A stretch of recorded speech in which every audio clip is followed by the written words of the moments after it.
About a year ago, my friend asked me to help her crochet her wedding dress and a reception outfit.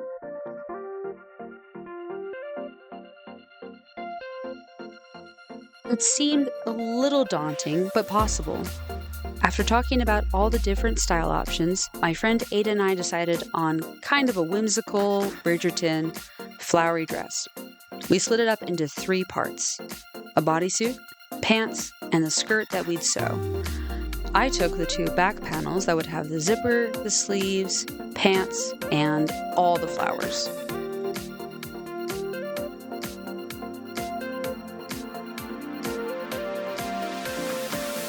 There were immediate problems. One thing that a lot of people don't realize with crochet is that it has a really hard time staying super tight to your body. Because of the way it is, it tends to stretch out. And so the issue for this entire project would be how to keep something body tight and still loose enough and free enough to be the shape that the bride needed.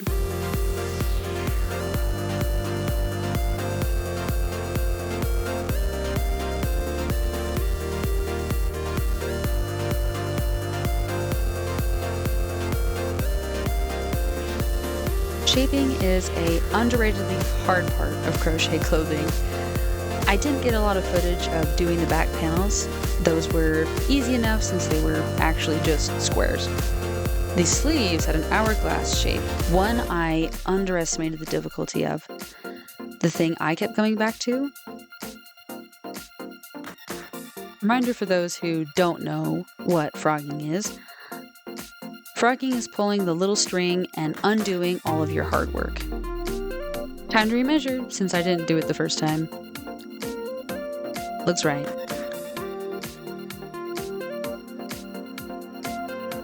Try at the ready, we got back into it.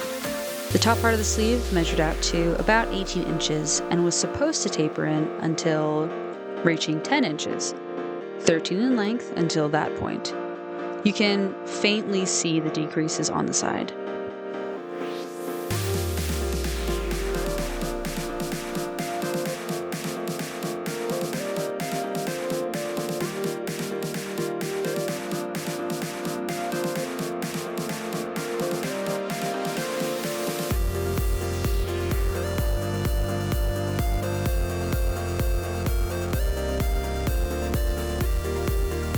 On a side note, matcha ended up being really good this year.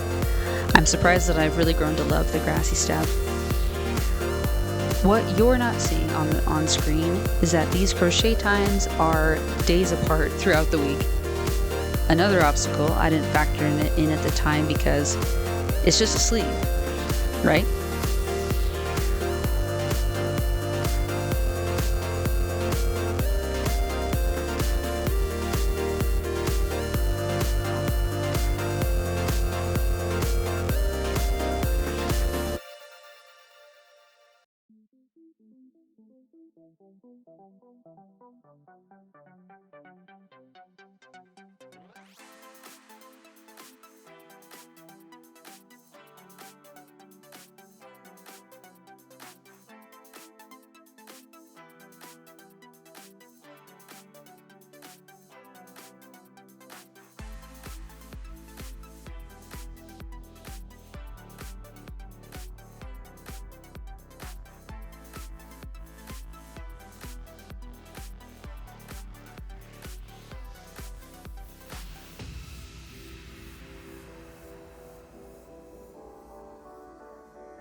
My lack of measuring and decreasing correctly led to one more frogging before trying again.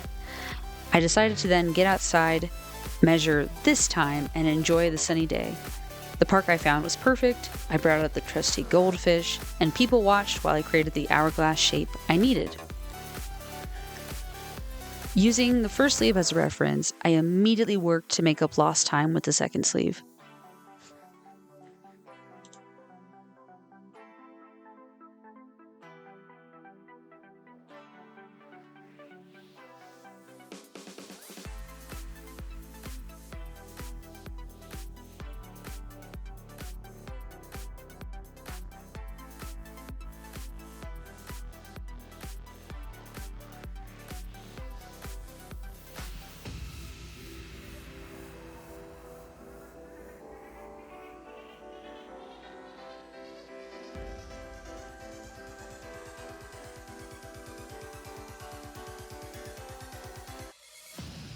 I met up with the bride herself for a hike and crochet day where we enjoyed the smell of pine, fresh air, and caught up while working on the dress.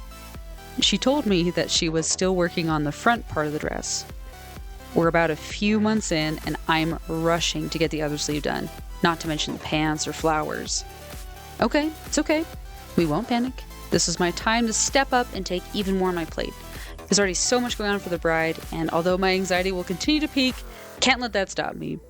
So next weekend, you find me at a convention, dressed up as Aerith from Final Fantasy, still working on the sleeve. There's no time for slacking here. Hard work will pay off.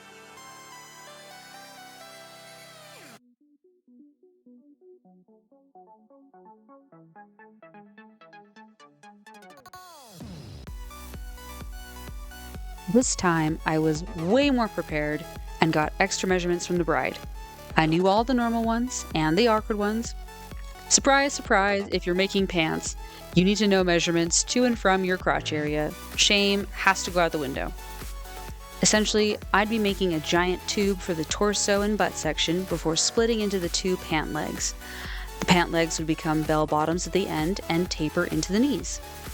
Here we've determined how many stitches I need to create the waistband, and so begins the counting.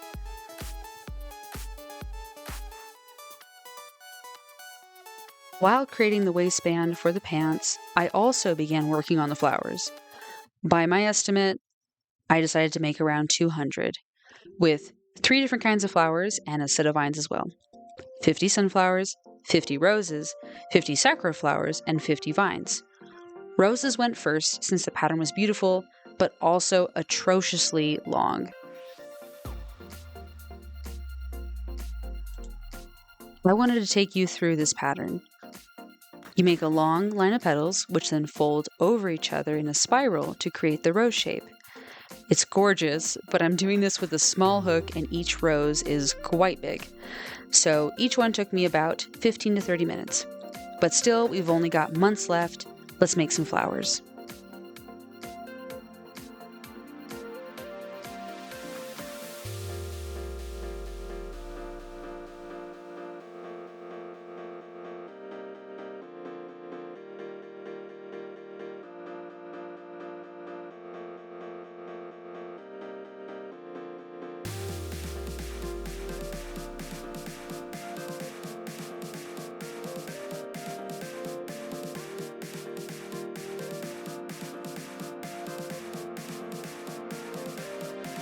I took this project everywhere.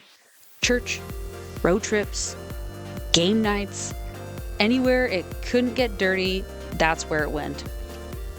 The pants and flowers were coming along nicely, and about a few months out, I met with the bride for a crochet date.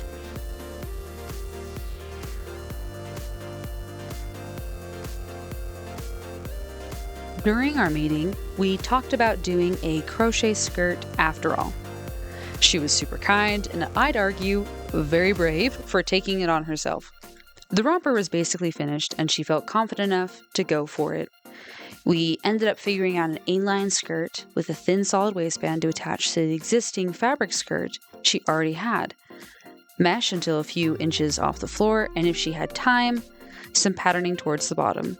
With literally maybe about 3 months left, it was crunch time like never before.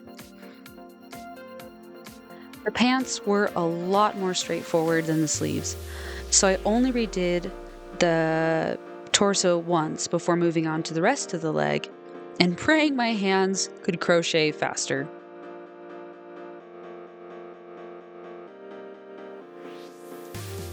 A month or so out, I recruited my pro sewing friend to help make a lining for the bodysuit.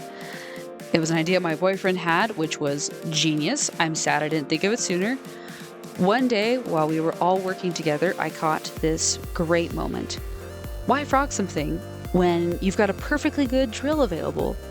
And for those wondering, we did clean it before trying this. Would highly recommend if you have a big project and your own clean drill.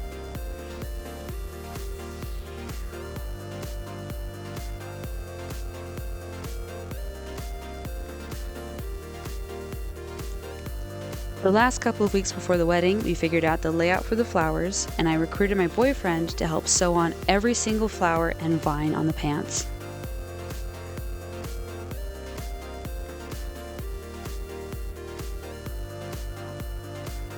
With the pants officially done, we spent a couple of days with everyone working together. There was something beautiful about the final efforts. Spending the night watching American Warrior, which I'd highly recommend at least one episode, and being there for each other in these last highly stressful moments was a wonderful time I'll always remember. But we made it.